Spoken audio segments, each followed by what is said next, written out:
साथीहरू दाजुभाइ तथा दिदीबहिनीहरू सबैजनालाई आज म चाहिँ एकदम खसीको हेकुला चट्टसँगले को सेकुवा आफैले बनाएर खाने विचार गरिरहेको छु।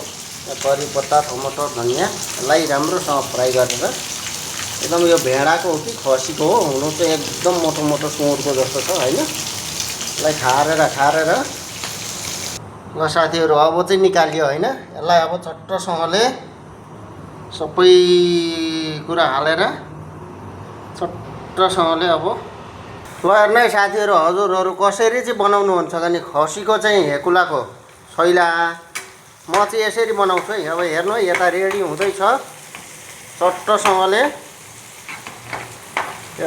सब थोक हल्का रातो रातो हुँदैछ। अब यसलाई हेर्नु, अब सबैले खान मिलो यसलाई हल्का कागती लगाइदिनु पर्छ। यसको बोसो सोसो हुन्छ नि, बोसोले केही बिसाउँदैन, टमाटरले केही पनि गर्दैन हैन, तर कागतीले चाहिँ यसले बिसाउँदैन।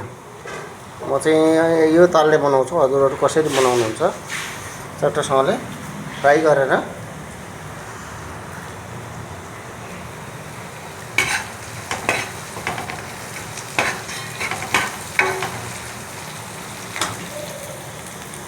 ल है साथीहरू सबै रेडी भयो। अब हेर्नु, अब यसलाई चट्टसँगले छ्याप्पा हालिदिने, त्यहाँदेखि हल्का चलाइदिने। हजुरहरूलाई अहिले अब खाएको चाहिँ नदेखाउँ होला, थुक्निल्नु हुन्छ होला सायद हैन, बनाएको चाहिँ देखाएँ। र हजुरहरू होटलमा गएर महँगो किनेर खानुहुन्छ नि, घरमा चट्ट हसेरी बनाउँदाखेरि जान छोराछोरीसँग आमा बाउसँग बसेर अन्त कति मजा पनि आउँछ हैन। होटलमा पनि उही हो, आफूले हेर्नु त यो